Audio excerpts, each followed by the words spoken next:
America, by the mid-1800s, was triple its original size. Thanks to bold and controversial decisions by presidents such as Jefferson, Jackson, and Polk. But with new territory came old confrontations. Slavery, the question that had been avoided since the country's birth, now had to be answered. Some leaders pinned their hopes on compromise, until one used the presidency to defend freedom and the Union at any cost. It is the office of the president that most embodies the hopes and aspirations of the American people. It's a position invested with great power that is defined by challenges and crises, by the burden of the past and visions of the future, and by the personalities of the 43 men who have become president. A story of America can be told through The Ultimate Guide to the Presidents.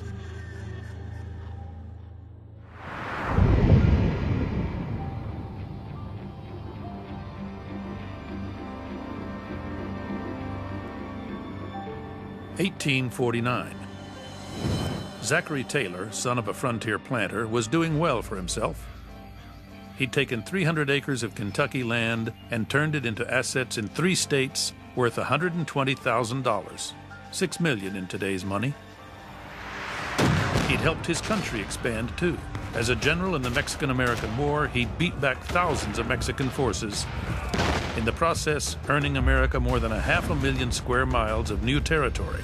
And now, the man nicknamed Old Rough and Ready was the 12th president of the United States.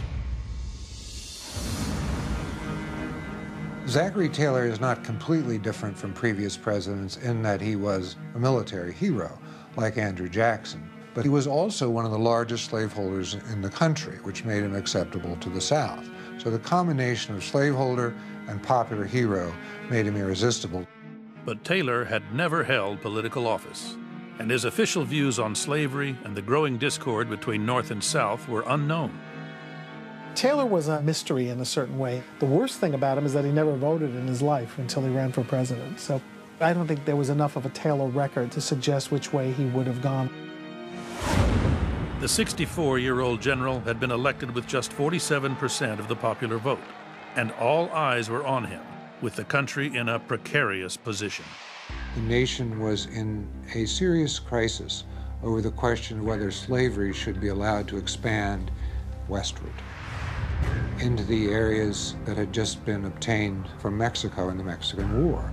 There were various proposals put forward, but none had enough support to garner a majority. And Southerners were threatening that if they didn't get protection for slavery in the West, they would secede from the Union. The issue of slavery was a can that had been kicked down the road by the country's leaders since the Founding Fathers. But now, the future of slavery was directly tied to the recent spoils of war. Present-day New Mexico, Arizona, Utah, Nevada, and California. If you open up a new territory and slaveholders are able to bring a huge labor force with them into a rich land not put to commercial agricultural use, the slaveholders have a huge advantage over just a single guy with his family showing up and trying to carve a farm out of it. Southerners were trying to keep up with the North, whose industrial advances were becoming more productive and more lucrative. In the North, there were factories, there was industry. The difference that polarized North and South was the conviction, which had been growing for almost 30 or 40 years, that in the North, the economic system was the wave of the future, that was the normal expression of human society. Taylor, a strong nationalist, was concerned about the stability of the Union if the slavery debate continued to seep into the new territories. So he made a bold statement. He says, bring California into the Union as a free state. There are about 100,000 people there. Then admit New Mexico, which will come in without slavery because the people of New Mexico don't want slavery. Slaveholders thought they would have his support to move slavery westward. But Zachary Taylor had no interest in moving slavery westward. He thought that this issue was dangerous, and so he stood with Northerners. Southerners were incensed. feeling betrayed by a fellow slaveholder, and South Carolina threatened to secede. The president was enraged. What's interesting about Taylor is not only is he a slaveholder, but he is very pro-union. So he actually comes out with a statement saying that he would hang anyone who tries to separate the union. That is what Andrew Jackson said when South Carolina tries to nullify a federal tariff. Jackson says, I'll personally hang the governor of South Carolina. Taylor is that kind of general.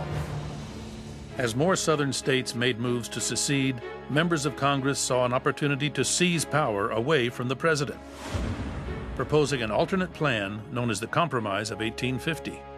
The Compromise of 1850 is exactly what it says. Each side gave a little.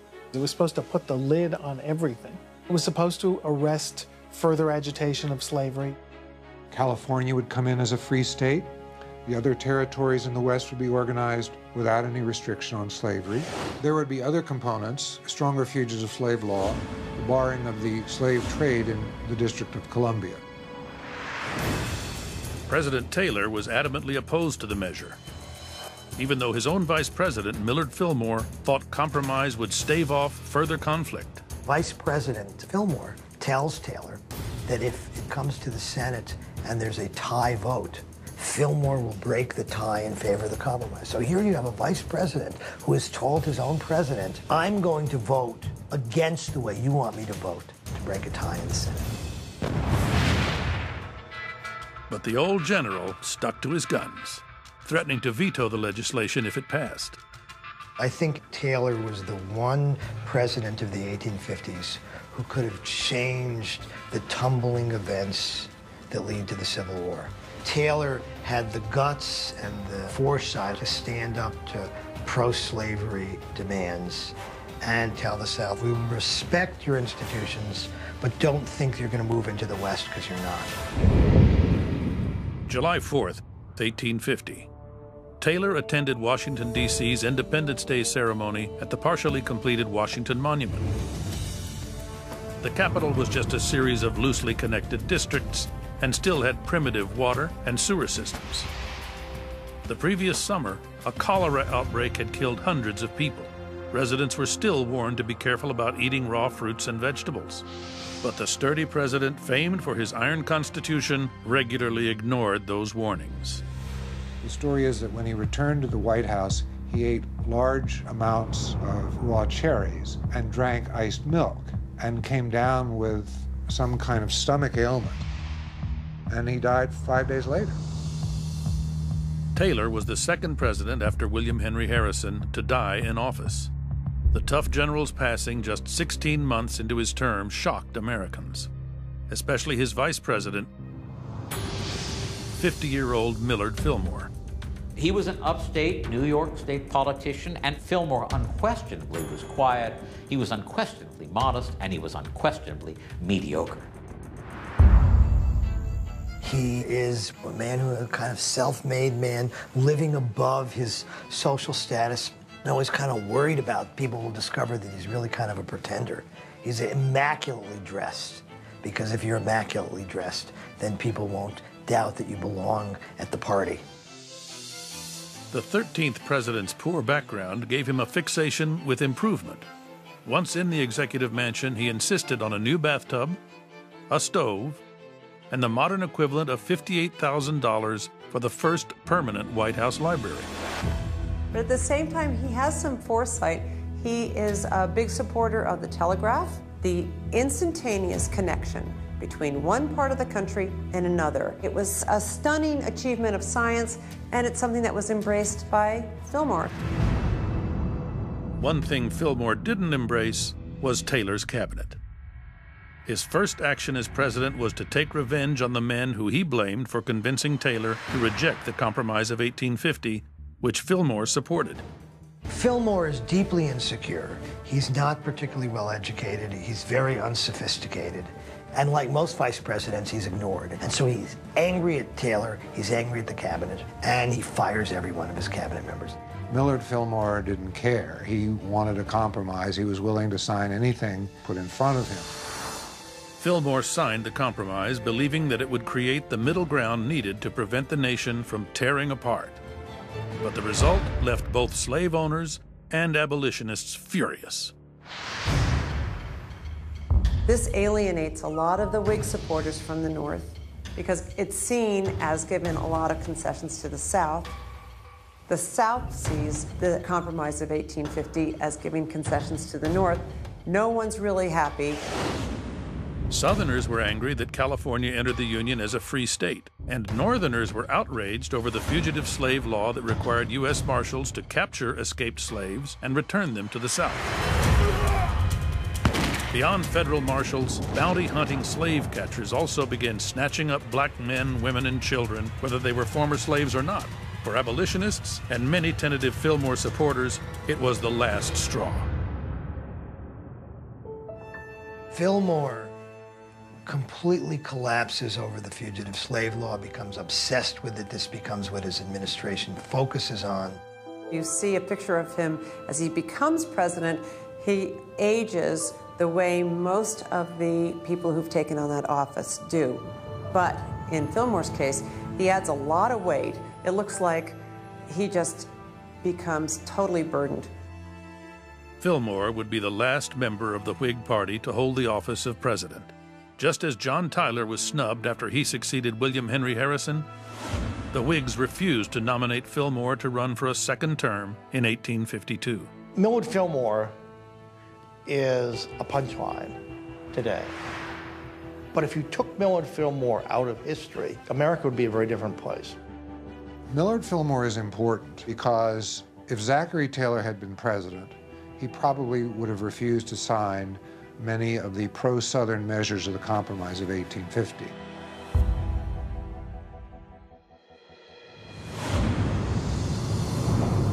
By the 1852 election, America desperately needed an accomplished leader to navigate the escalating conflict. Instead, the people voted in a little-known, amiable Democrat named Franklin Pierce. And a cruel twist of fate would send his presidency spiraling dangerously out of control and push the country inexorably towards war. 1852. The United States were anything but united. The moral question of slavery penetrated every major action by the president and Congress and was rippling through a polarized society. Harriet Beecher Stowe published Uncle Tom's Cabin, an anti-slavery sensation that became the first novel to sell over 1 million copies. At the same time, Harriet Tubman, a conductor on the Underground Railroad, had a $40,000 bounty on her head, more than $1 million today. Amidst these sharp divisions, the Democrats put forward a presidential candidate designed to appease both sides, Franklin Pierce, a Northerner and former representative from New Hampshire who supported the South's legal right to own slaves. To me, the single most fascinating president of all is Franklin Pierce.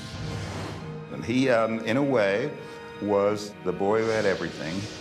He was the son of a Revolutionary War hero, General Benjamin Pierce, who had known Washington, but more importantly, was a good friend of Andrew Jackson. The handsome and charismatic 48-year-old achieved a lifelong dream in being elected the 14th president. But 2 months before his inauguration, tragedy struck the young leader.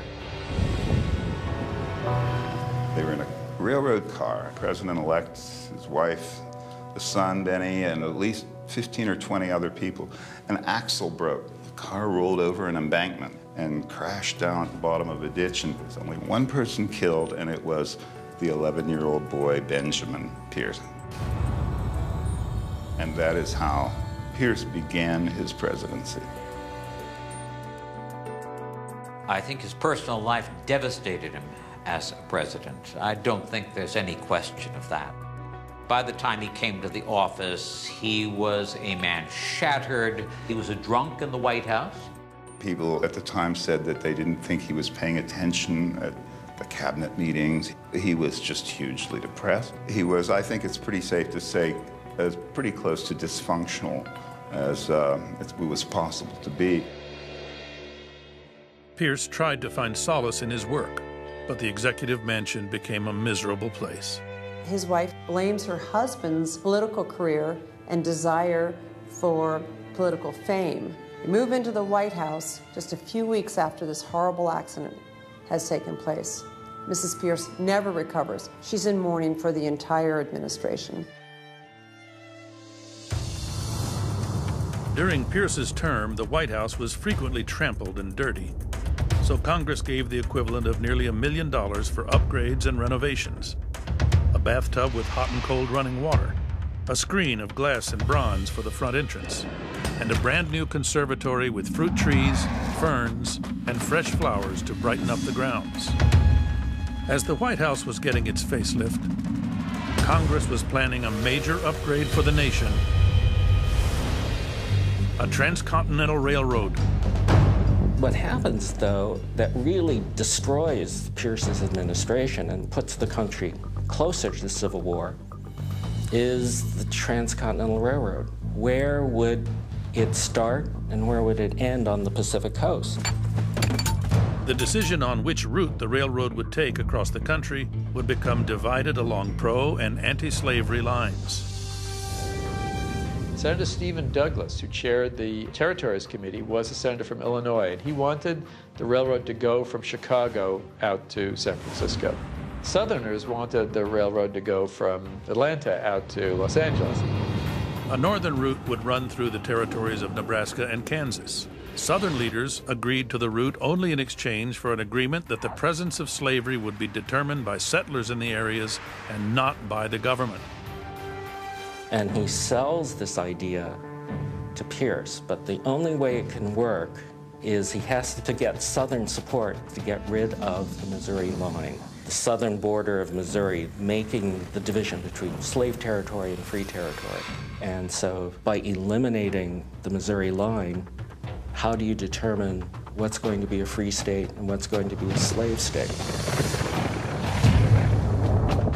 That, in the common understanding of the cause of the Civil War, was a pivotal moment, because it reopened the entire question, which people thought had been settled, of whether slavery would expand into the West. President Pierce could have stopped all that, and he didn't.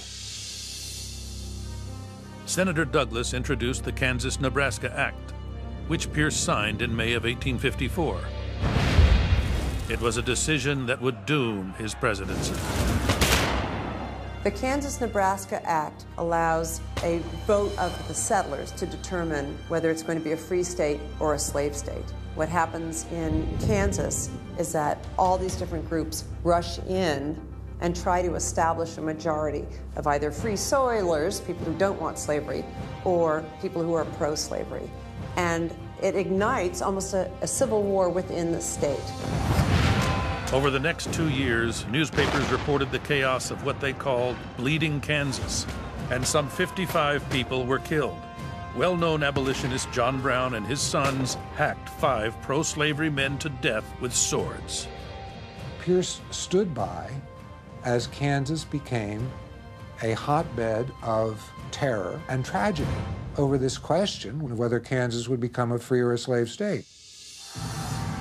His acceptance of the Kansas-Nebraska Act was a disaster beyond almost any kind of proportions. The intensity of the feelings and violence were shocking. President Pierce did nothing, stating that the problems in Kansas were beyond the sphere of the action of the executive. Pierce was probably the single most hated president in his own lifetime up to that time. Not only was he hated in the North for being a complete sellout to the Southern interests, but he was held in contempt by the South for not supporting them enough. The president, who is supposed to be the one who represents the country as a whole, found that there was no country as a whole to represent. There were these 2 different sections, and to try to somehow pull them together would have been beyond the capacity of any individual. Pierce was so unpopular at the end of his term that, like Fillmore before him, the Democrats refused to renominate him. Pierce's weak leadership didn't just wreck his political career.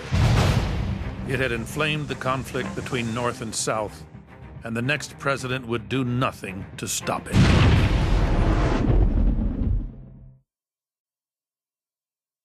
1856. As Franklin Pierce's presidency was fading, political parties were disintegrating, just like the nation.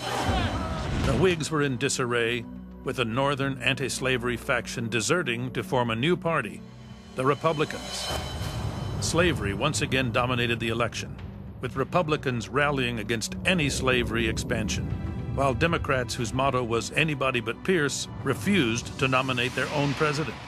The anybody they chose was James Buchanan, a dull politician who seemed likely to offend the fewest voters.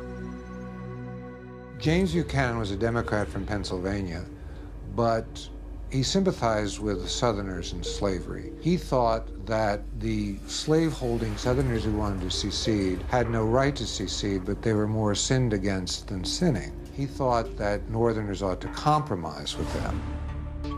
The Democratic strategy worked. Buchanan walked away with all the Southern states and 4 Northern, just enough to win. He didn't have an overwhelming mandate, but the 65-year-old Buchanan did have the qualifications to become the 15th president. He'd been Secretary of State, he'd been in Congress. In fact, he'd spent the previous 4 years before his election in 1856 as American minister to Great Britain. Buchanan was apparently insufferable. Andrew Jackson hated him so much that he sent him as far away from Washington as he could. Now the fussy, unimaginative man was at the center of a political maelstrom. The former lawyer believed the president and all government should be focused on restraint, an approach that bled into his inaugural address. Buchanan gets up at his inaugural and says that the problem of slavery in the territories is a judicial question, which he says the court will decide it, and we will happily obey whatever the court decides.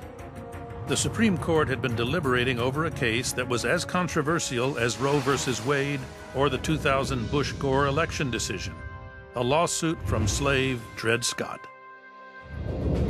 The Dred Scott case represented an attempt by the judicial branch to resolve a conflict that clearly the first 2 branches of government had not been able to resolve. The presidency, the legislature, had not been able to figure out what to do about slavery. And so the judiciary, the Supreme Court, stepped in. Dred Scott sued for his freedom because he had been living with his master in free territories in the North. The Supreme Court ruled against him, deciding he was a possession with no legal standing. They ruled that, in fact, he was not a citizen of the United States, meaning no black person could be a citizen of the United States. Therefore, blacks were property. They were no different from a piece of land, a piece of furniture, and Buchanan took the only position a fussy Pennsylvania lawyer could possibly take, which is, that's the law, that settles it. It's over. Buchanan thought that the debate over slavery had been settled. There was no legal precedent for counteracting a Supreme Court ruling, even if Buchanan had wanted to, and he didn't. He's another case of someone who stood by while the car was going toward the cliff and over the cliff. The 1850s would have been different if you had had presidents who were leaders, who were not willing to give everything to slavery and nothing to freedom. What if Buchanan had had a backbone? But he didn't, and that's the problem. By the end of his term, Buchanan was delighted to turn over the reins to his successor. He says to Lincoln when they go into the inauguration, if you're as happy coming into this office as I am leaving it, you're the happiest man in the world. A virtual unknown before his election, Abraham Lincoln had risen from humble origins. Lincoln was born in a log cabin. Lincoln was born in poverty, but it was something that he was not particularly proud of. He did not talk about it. He certainly didn't try to make it a selling point. He also had little political experience. He had served in the House of Representatives in the 1840s, but was defeated after only a single term when he was one of a few to oppose the Mexican-American War. Very hard to imagine anybody with less administrative experience than Lincoln. He'd managed a law office with about 3 clerks. and that was it. I think the Republican Party gravitated toward Lincoln in 1860, one, because he was somewhat of a more moderate politician. Lincoln also had the advantage of coming from the Midwest, and the Republican Party really had their eye on capturing the Midwest in the presidential contest. November 1860. All across the country, people trekked to the ballot box. In one of the largest electoral turnouts up to that point, 81% of all eligible voters cast their votes. In the 20th century, most presidential elections would fail to draw more than 65%. Lincoln swept the entire North from New England to the upper Midwest, but didn't receive a single popular vote from 9 southern states. He squeaked into office as the 16th president, but his victory proved to be the death knell for the Union. People saying just your election alone is evidence that the North has broken the bargain on which it shares the interests of all the states. The North has used its population growth to arrogantly say, we don't care about your opinions. There's no question that it was the election of Lincoln and the fact that Lincoln would not allow for the expansion of slavery that first led South Carolina to secede 1 month after Lincoln was elected. South Carolina seceded in December of 1860. 6 more southern states would follow before Lincoln even took the oath of office in March of 1861. The nation was officially divided. So Lincoln looks around and he says, we have inherited the world's greatest democracy. The monarchies of the world are looking to see, is it possible for a great democracy to survive? If we start breaking apart, it's not just the United States that's going to suffer. It's going to be the course of democracy around the world. Lincoln was overwhelmed by his early days in the White House. There was a constant parade of office seekers, and he had only 2 secretaries to help him handle all the business. His work consumed him, usually starting as early as 6 in the morning and lasting past 11 at night, with the rare break for a meal or fresh air. The busy new president would table any decisive action regarding secession. He said immediately he was not recognizing this new emerging Confederacy as a legitimate nation or a real opponent. It was a revolt among dissatisfied people. This was Lincoln's putting his big toe into the water of executive power for the first time. But he had such a big foot, it made an enormous splash. There's a company of Union soldiers that occupied Fort Sumter in April 1861. And within a month of Lincoln taking office, if he tries to resupply the soldiers in Fort Sumter, well, how's he going to do it? People of South Carolina claim, well, this is our property now. Lincoln didn't back down, but he also didn't engage. He opted to send provisions, not reinforcements, putting the decision to fire the first shot on the secessionists and their president, Jefferson Davis. Davis didn't hesitate, considering the move an act of war. So at that point, Jefferson Davis demands that the soldiers who are in Fort Sumter surrender. They refuse to surrender, and at that point, Confederate troops fire on Fort Sumter. Lincoln could now claim war had been forced upon him. But to win the war and keep the Union together, he would discard individual rights and liberties, an exercise of unprecedented executive power.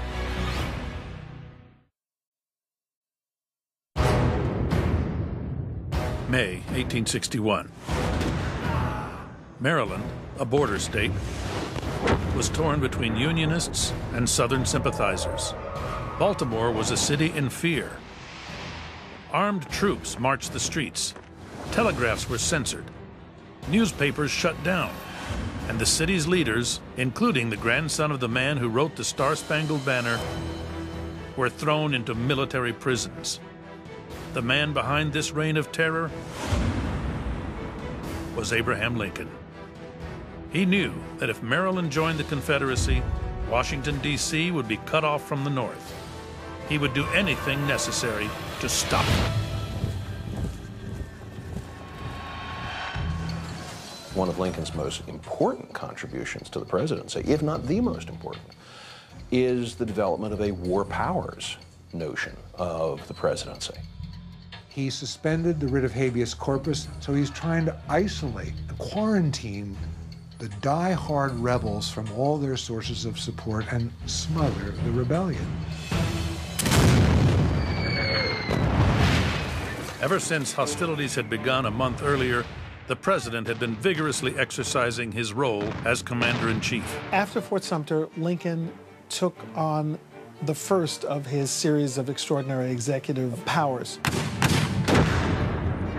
He called up the militia, he called for 75,000 troops, and he imposed a blockade on southern ports. And he did all of the above without the consent of Congress, which was in recess. Unheard of.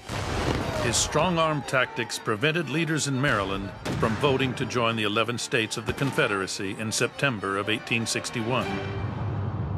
But some felt he had jeopardized the Constitution. He's condemned for suspending the writ of habeas corpus. The Constitution says that one of the 2 times you can suspend the writ of habeas corpus is during a rebellion. The Supreme Court demands that the federal government produce a writ of habeas corpus, and Abraham Lincoln just ignores the Chief Justice of the United States. It was very daring and very politically astute. The court was not the only branch of government that fell under the sway of the man in the executive office. Congress, now representing only pro-union states, passed bills that retroactively supported military actions like the blockade of the South that Lincoln had taken months earlier. Lincoln embodies the term commander-in-chief, even though he had less military experience and knowledge than just about anybody who's ever had to practically use that role.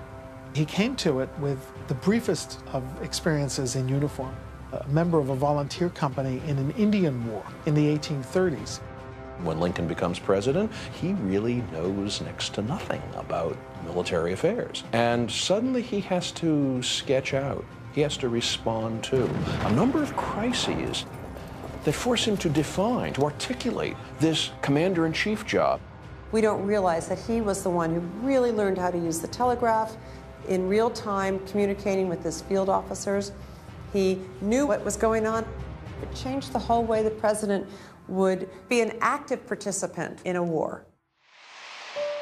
Lincoln was so consumed with his responsibility for the nation that when his son Willie died from typhoid fever, it barely seemed to register. Where one of his predecessors, Franklin Pierce, had been broken by tragedy, Lincoln appeared unaffected. You would not have known from Lincoln's day-to-day conduct of business in the White House in February and March of 1862 that anything in the nature of a personal crisis had happened to him. But privately, Lincoln was crushed by the death of Willie. Lincoln worked ceaselessly and could often be found pacing the halls of the White House well after midnight, but he found little impediment from Congress. With the southern states out, there was little opposition, which helped him accomplish a wide-ranging domestic agenda at the same time he was conducting a war. The Homestead Act opens up the Midwest to settlement. The Land-Grant College Act introduces a public component to higher education for the first time. The Pacific Railway Act provides the infrastructure for the Transcontinental Railroad. So all these things happen in the 37th Congress. It's a very active Congress. But perhaps Lincoln's most profound achievement and his greatest legacy was the Emancipation Proclamation. One of Lincoln's greatest attributes was his sense of timing. With slavery, he hesitated because he wanted to keep the support of people who had different kinds of feelings about slavery. So he hesitated to free the slaves. But just like any smart person, he reads more, he learns more, he's open-minded, and he realizes the time has come to end slavery. He changes his mind. And in some measure, Lincoln encapsulates what happened to the country. Lincoln believed that slavery was wrong, he said, his entire adult life. And many, many people grappled with that as a moral issue. Knowing how sensitive the topic was, he didn't risk any wrangling in Congress. Once again, Lincoln acted unilaterally. When he issues the Emancipation Proclamation on January 1st, 1863, he doesn't actually have any civil authority to emancipate slaves as president, but he does, or at least claims, authority to do so as commander-in-chief, as a wartime necessity. People say now it had no effect. I don't agree. For the next year and a half, or 2 years, whenever a Union army advanced in the Confederate South, slaves were freed in their way. But as Lincoln freed the slaves, the Northern war effort was floundering. With Union casualties at nearly 100,000, Lincoln was in desperate need of better military leaders. The biggest challenge that Lincoln faced with generals is that they lost when they should have won. I mean, Lincoln really thought this would be a 90-day war, so Lincoln had to look for fresh blood. Lincoln removed General George McClellan, and as he struggled to find an adequate replacement over the coming months, an emboldened Robert E. Lee, the head Southern general, decided to invade the North. The place? Gettysburg, Pennsylvania.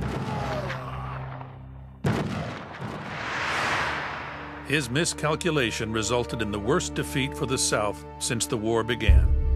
28,000 casualties in 3 days. The words Lincoln wrote in the aftermath of that Northern victory made the Battle of Gettysburg immortal. In addition to his political achievements, he's the greatest presidential writer and possibly the greatest writer in American history. The whole Gettysburg Address is some 250 words. It takes 3 minutes to read. Lincoln understood the value of getting your message out in a very few words. The Gettysburg Address was the poetic accompaniment that committed the country to improving itself, to completing unfinished work, based on the sacrifices of those who were fighting to restore the American democracy.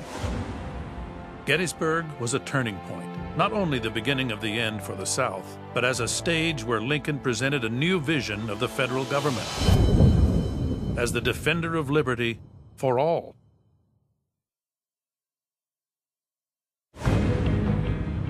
In 1864, the Civil War entered its fourth blood-drenched year. Lincoln's new top general was Ulysses S. Grant, nicknamed the Butcher because of his dogged pursuit of the enemy at a tremendous cost to his own men. The wartime president's popularity ebbed. In the election that year, he ran against a bitter enemy, George McClellan, the general he had fired 2 years before, and who now promised to end the war immediately.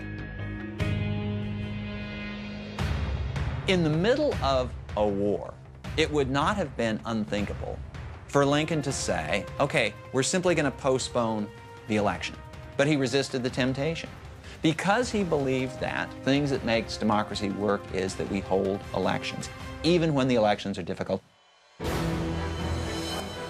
Lincoln could now make the argument that it would be unwise to change horses midstream, the horse being Lincoln and the stream, the Civil War itself. Lincoln had this idea of rechristening the Republican Party as the Union Party. He wants the emblem of a unified single party. He sent his vice president packing and allowed the convention to choose a Democrat as his running mate, to give substance to the idea of a Union Party coalition. And that was Andrew Johnson of Tennessee. So, election of 1864, Lincoln wins, but Lincoln wins no larger a percentage of the vote in the North in 1864 than he had in 1860. After all those incredible accomplishments, after the Gettysburg Address, after the Emancipation Proclamation, over 40% of white Northerners say no. So I think there's an important lesson, is that we look back on these presidents and they weren't always monuments. Over the next 5 months, the war drew to a close. Starved, outmanned, and outgunned, the South fell. The Treaty of Surrender would eventually be signed by Generals Ulysses S. Grant and Robert E. Lee at Appomattox Courthouse in Virginia.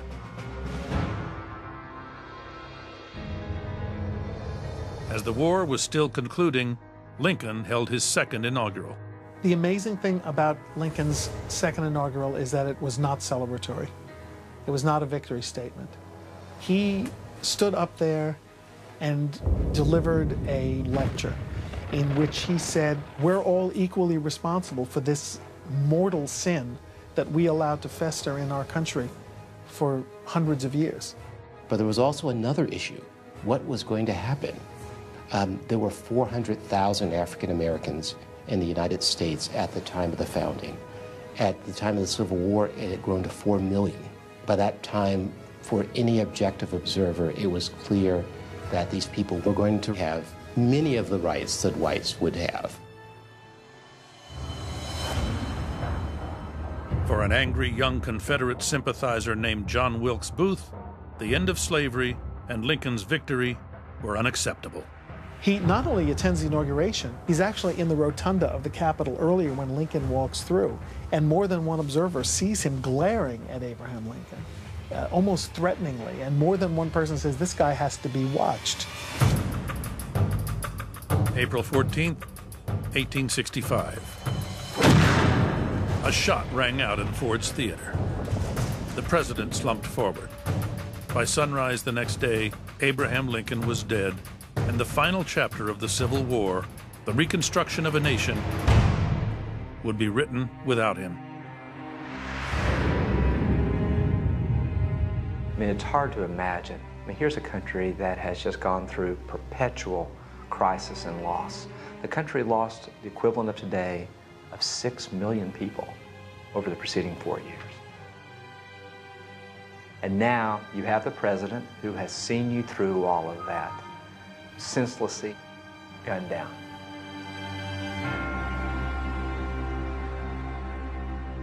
Lincoln would be remembered for many things, but he was also now the first president in U.S. history to be assassinated. And while he clearly envisioned mercy for the South, he left behind no detailed roadmap for the nation's reunification. Lincoln had a plan for Reconstruction, but he didn't get a chance to carry any of it out. All of it is very speculative. President Lincoln and Franklin Delano Roosevelt share one grave shortcoming. They thought they were immortal, and they did not prepare their vice presidents to take over. Harry Truman knew very little when he came into office because FDR didn't confide in him. And Andrew Johnson came into the presidency completely unprepared in terms of knowing where the administration was and what it was planning to do. Without a hint at what Lincoln's plans for reconstructing America would be, the country was left in shock as the virtual unknown vice president, Andrew Johnson, assumed power. But one thing was certain. His imprint on the presidency was solidified. The winning of that war was such a big political achievement that he had to really rewire the system. And he became a far more important president than any president before him, probably including Washington, who was his hero. Lincoln changed the office forever.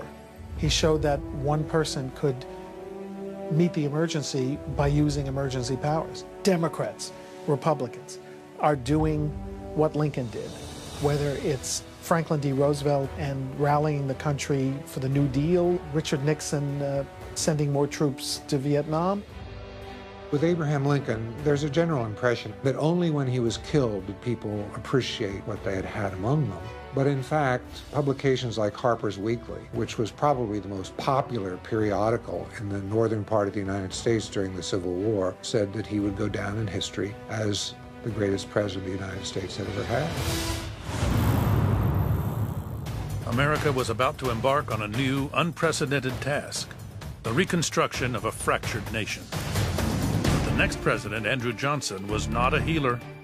He was a brawler, and his two-fisted approach to leadership would take a terrible toll on the nation and the presidency.